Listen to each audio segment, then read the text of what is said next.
Welcome to the Fast Leader Show, hosted by Jim Rembach, President of Execution Architects and Executive Director of the Leadership Execution Institute. Join in as we go beyond generic management advice and examine the true physics of strategic execution in our post-AI world. Let's explore upgrading the operating system your people run on so they can move onward and upward faster. Okay, Fast Leader Legion, today's show is a little bit unique from our typical format in that we actually have an interview that was done on location at the Customer Experience Professionals Association Member Inside Exchange in San Diego, California. The keynote speaker for that particular event was Derrick Hall, the president and CEO of the Arizona Diamondbacks. And I have to tell you, for somebody who is a lover of the game of baseball, it was one of my interview highlights here on the show. And that isn't only because I was talking to a Major League Baseball president and CEO.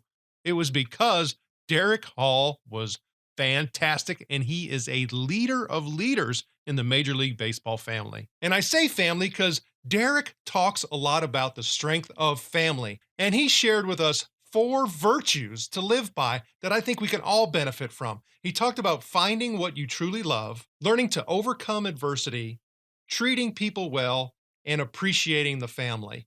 And in this interview, you're going to hear all of those things come out and be part of what Derrick not only talks, but then also lives.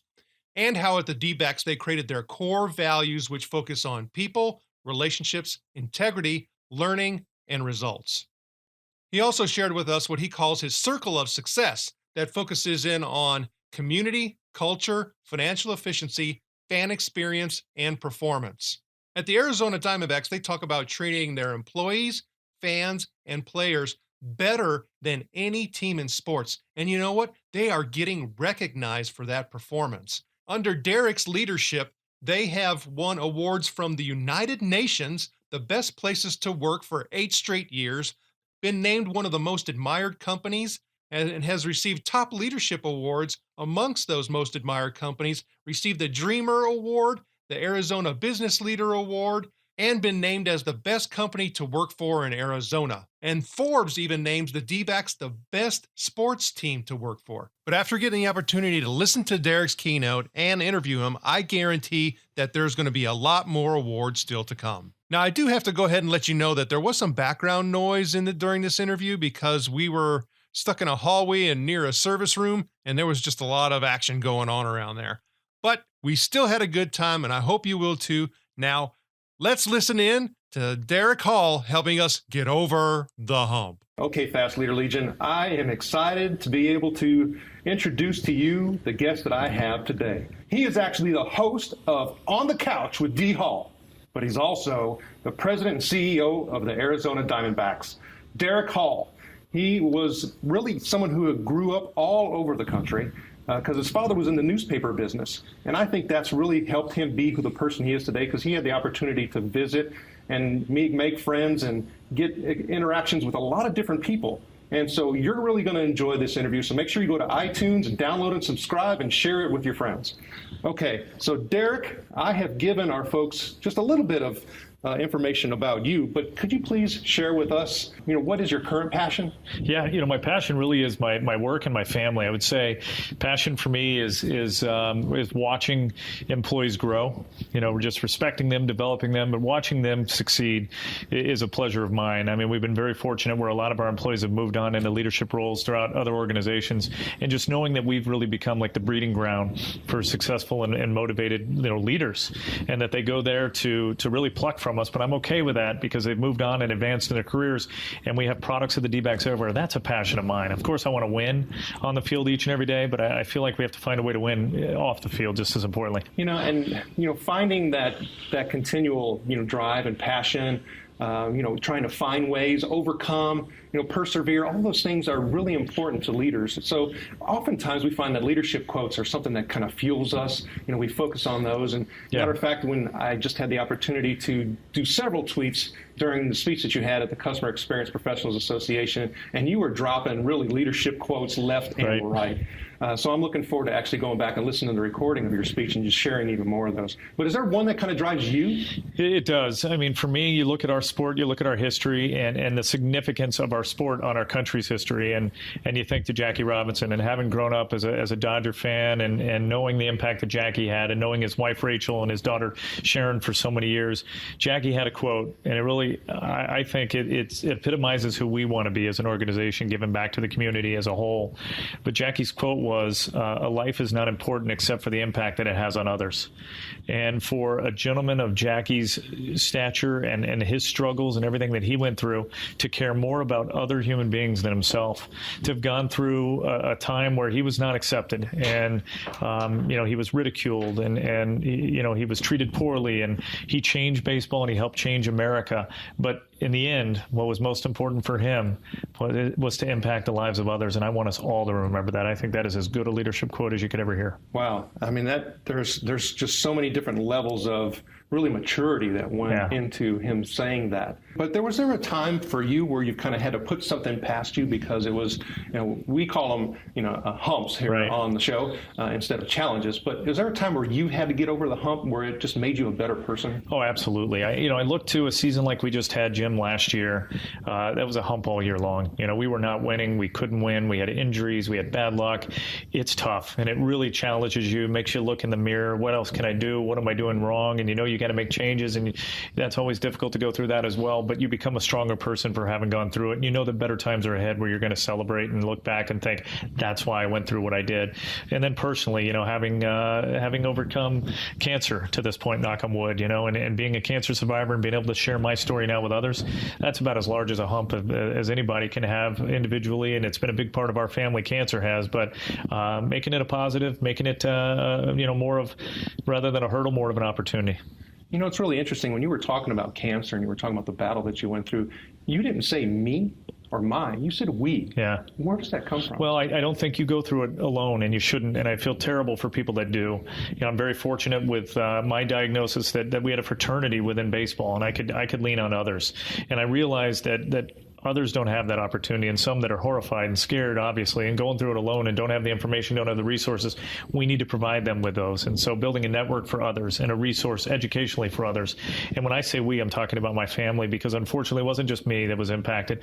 They hurt. I hurt them as well. And so we had to get through it together, and it's a team effort. And it definitely has been in a lot of ways for you as far as team is concerned. But when you look at all of the things that you have on your plate, and I'm sure there's many, because you are even providing such a huge influence on Major League Baseball as a whole. And, for someone who is a deep lover of the game, I really appreciate all the work that you're doing. But what really, if you were to say one thing, looking at it from a big picture perspective, what is one thing that is just really charging you and exciting you the most? Yeah, I think for me, watching where the sport is heading and seeing that other teams are now doing what we've always focused on.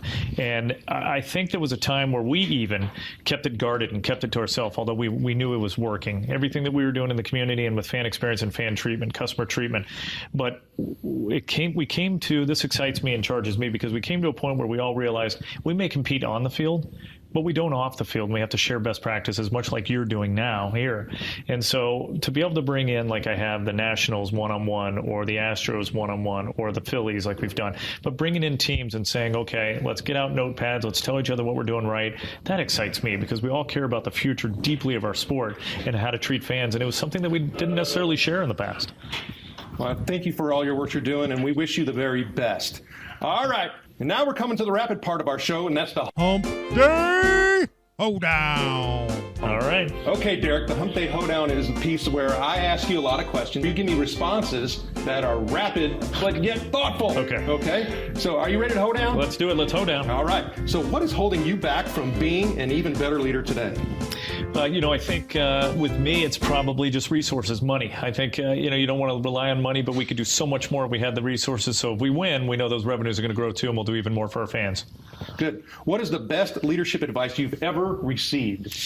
Well, the best leadership advice came from my father, who told me that I should know every employee's name, regardless of what their stature is and what their position is. And I've always held true to that. And I want to make sure that I know everyone, whether they're a security guard or an usher or a ticket taker or pouring sodas, and we are a family. That's one heck of a legacy he's left for you. Can you share one of your personal habits that you feel strongly contributes to your leadership or life success?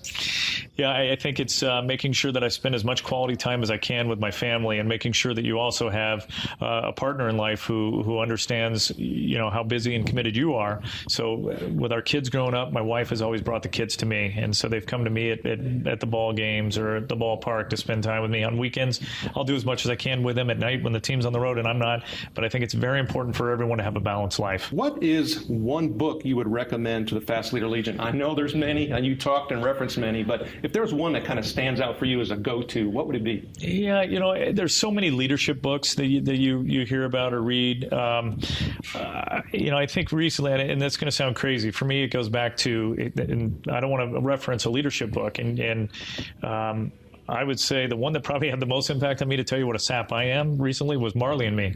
And I read it and this is why, I read it on a trip at a time when our team wasn't doing very well. And I remember being on the airplane and I'm finishing this book and I'm just bawling. And it made me realize that's what life is about, right? I've got dogs at home. I've got a family at home. I could relate to that book. And it makes you realize what is most important in life. And yes, I want to do as much as I can for my organization and for our fans. But at the end of the day, it really comes back to family, and it comes down to something as simple and sweet and loyal as a dog. And that book had more impact on me than any leadership book I've read in the past. That's awesome. What we'll do is we'll provide a link to that on our show notes page, which you'll be able to find at fastleader.net/Derrick Hall. Okay, Derrick, the last question of our Hump Day Hoedown. You have the opportunity to go back to be 25 years old again, but you get to take one thing back with you that you've learned from a leadership and development of others' perspective. That one thing. What one thing would you take back, and why? What I learned recently that I know now that I didn't know when I was 25, there were really two things. Number one, age doesn't matter. I almost felt as if I had to prove myself because of my age, and I had people that directly reported to me that were older. So I felt like I wanted to show that I knew more than them because they had been in the game 10 or 15 years longer than me. You don't need to do that. And they respect you for your accomplishments and for who you are as an individual. I think secondly, realizing now that it's so much more important to allow your employees to grow. I think if you had asked me when I was 25 if I wanted my employees to move on to other organizations, I would have said no, and I feel like they're disloyal. Whereas now, I think it's a good thing. And I always encourage my employees, if they have an opportunity, to go and don't look back and have no regrets. And one day we're going to work together again. But I say to all of them, go be a star. Go do your thing and go be a star. When I was 25, I didn't understand that. And I think that's important to show the support and the guidance and direction for young employees. Well, thank you so much for sharing all your knowledge and wisdom, Derrick. Is there a way that our Fast Leader Legion can get in touch with you? Yeah, it's very easy. I mean, they can go through our website, dbacks.com, or they can also look for me as well on Twitter at dhaldbacks, at dhaldbacks, or through my personal email, dhall@dbacks.com. Thanks so much for sharing, and we thank you for helping us get over the hump. Execution is an outcome of system architecture, not human willpower. To build alignment with a post-AI operating system, visit executionarchitects.com. And thank you for joining me on the Fast Leader Show. Please subscribe, comment, share, and keep listening.